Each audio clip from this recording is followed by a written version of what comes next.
अस्सलामुअलैकुम। उम्मीद करता हूँ कि आप अल्लाह के करम फजल से ठीक होंगे। आप देख रहे हैं शाहजहान ऑफिशियल 5888 मेरा यूट्यूब चैनल है। तो अगर मेरे चैनल पर आप लोग नए हैं तो इसको सब्सक्राइब भी करें और मेरी वीडियो को आप लोग लाइक भी करें। आज बात करेंगे वर्मी कंपोस्ट किस तरह तैयार की जाती है और इसको किस किस मराहल से गुजारना पड़ता है। इसमें मैंने दो तरीके बताए हुए हैं। एक बराह रास्त गाय के गोबर को ज़मीन में किस तरह शिफ्ट करते हैं और दूसरा कंपोस्ट को किस तरह तैयार किया जाता है। मेरे साथ रहिएगा, आइए वीडियो वॉच करते हैं। आज हम बात करेंगे कि हम अपनी डीएपी की कमी को किस तरह पूरा कर सकते हैं। गाय के गोबर से हम वर्मी कंपोस्ट किस तरह बना सकते हैं। तो मेरे पास ये गोबर का ढेर पड़ा हुआ है, ये कच्चा गोबर है। तो इसको हम ऐसा करेंगे कि एक गड्ढा निकालेंगे, जितना मिकदार में हमारे पास गोबर पड़ा है एक ज़मीन में गड्ढा निकालेंगे। तो आप लोग उस गड्ढे में पहले फसलों की बाकियात या कोई पत्ते वगैरह फसलों के या सूखी हुई घास आप नीचे डाल दें। तकरीबन 3 इंच की लेयर बना लें उस घास से या फसलों की बाकियात से जो खुश्क हुई पड़ी हों। तो उसके बाद आप गोबर को 2 इंच उस पर दूसरी लेयर चढ़ा दें। तो इसके बाद दूसरा जो स्टेप है, ये के बाद दीगरे ऐसा ऐसा ये प्रोसेस आप करते चले जाएं। मतलब 3 इंच की खुश्क बाकियात फसलों की और 2 इंच गाय का गोबर। तो ये सब करने के बाद आप एंड में ऐसा करेंगे कि 1 इंच ऊपर मिट्टी की तह डाल देंगे उसको कवर करने के लिए। तो आसान तरीका है, ये आप इंशाल्लाह कर लेंगे। तो इसके लिए हमें चाहिए होता है एक तो थर्मामीटर, कि हम इसका टेम्परेचर किस तरह चेक करते हैं। और थर्मामीटर आप लोगों को किसी साइंटिफिक सेंटर से मिल जाएगा, ज़्यादा महंगा नहीं होता, 200-300 का आ जाता है तकरीबन।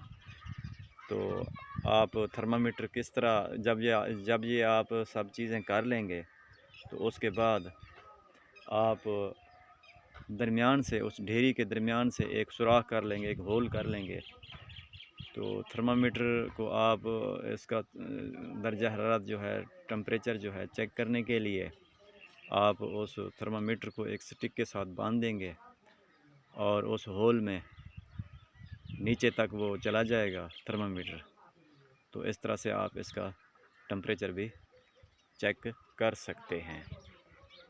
अब सवाल ये है कि इसका जो टेम्परेचर है वो कितना होना चाहिए।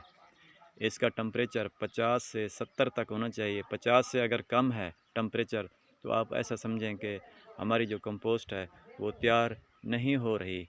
और अगर 70 से अबव है, ऊपर चला गया है या 70 तक है तो ठीक है, 70 से ऊपर अगर जा रहा है तो हमारे जो खुर्दबीनी जानदार होते हैं, मतलब बैक्टीरिया वगैरह या जिनको हम माइक्रो ऑर्गेनिज़म कहते हैं, वो हमारे मर सकते हैं, जिससे हमारी कंपोस्ट जो है वो तैयार नहीं होगी।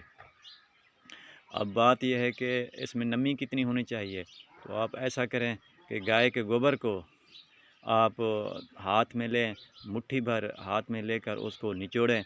अगर 1-2 कतरे पानी के आ जाते हैं तो ऐसा समझें कि आपका गोबर ठीक है। मतलब 60% इसमें जो है वो नमी होनी चाहिए। 5-7 दिन गुजरने के बाद आप गोबर को 5-7 दिन के लिए ऐसा ही पड़ा रहने दें। फिर आप उस ढेरी में चेक करें कि उसका टेम्परेचर कहीं ज़्यादा तो नहीं हो गया। चेक करने पर मैंने आपको बताया कि अगर 70 से अगर अबव है तो आपके बैक्टीरिया मर सकते हैं, खुर्दबीनी जानदार मर सकते हैं। तो अगर 50 से कम है या 50 तक है तो वर्मी कंपोस्ट हमारी तैयार नहीं होगी। तो इसको मामूल पर लाने के लिए आप ऐसा करें कि जो गाय के गोबर में अमोनिया गैस होती है, गैस बनती है, गैस होती है, तो उसको ख़ारिज करने के लिए, उस हीट को ख़ारिज करने के लिए आप उस ढेरी को जो आपने बनाई हुई है ज़मीन के अंदर, तो उसको आप उल्टा पुल्टा कर दें ताकि हमारा जो टेम्परेचर है वो डाउन हो जाए।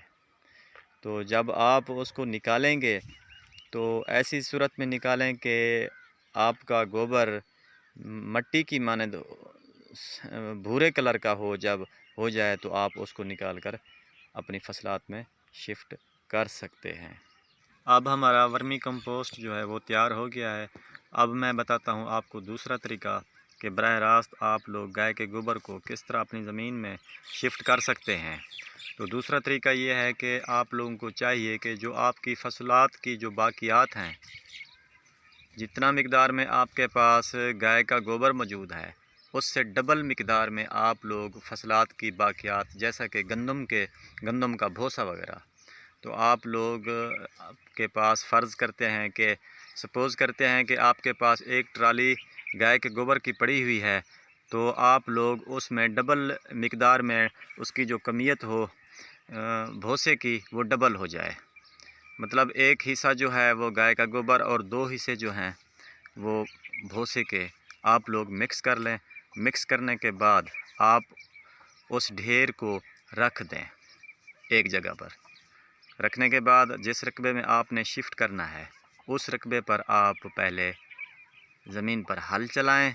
2 या 3 हल चलाने के बाद, जैसा कि आप लोगों को ख़ास पता होगा, अच्छा पता होगा कि आप लोगों की आपका रकबा किस टाइप का है। अगर रेतला रकबा है तो उसमें 2 हल चलाएं। अगर पक्का रकबा है तो उसमें आप लोग 2 से 3 हल चला सकते हैं। हल चलाने के बाद आप लोग उसको रोटावेटर करें ताकि आपकी ज़मीन जो है भुरभुरी हो जाए, नरम हो जाए और भुरभुरी हो जाए। उसमें जो तोदे वगैरह हों वो ना हों, तोदे ना पड़े हों, भुरभुरी मट्टी हो। तो इस प्रोसेस के बाद आप लोग उसको अपने रकबे को लेवल करें। लेवल करने के बाद, लेवल अच्छे तरीके से करना है। लेवल करने के बाद आप लोग के पास 50 किलो वाली बोरी जो यूरिया की या डीएपी की होती है, खाली बोरी, वो आप उसको भरें। जो आपके पास मिक्स शुदा गोबर और भूसा रखा है उसको भर लें, फुल भर लें। उसको भरने के बाद आप लोग इस जैसी मतलब कि आपको एक लाइन लगानी होगी। वो गोबर आप भर लें। भरने के बाद आप एक कोने पर रख दें। कोने पर रखने के बाद अगर आपके पास 1 एकड़ रकबा है तो उसे स्ट्रेट लाइन में उसे आप शिफ्ट करते चले जाएं, ढेरियाँ लगाते चले जाएं। ढेरियाँ लगाने के बाद आप लोग, हाँ, ढेरियाँ कितनी होनी चाहिए? ढेरियाँ कम से कम होनी चाहिए 1 एकड़ में 1000 ढेरी होनी चाहिए।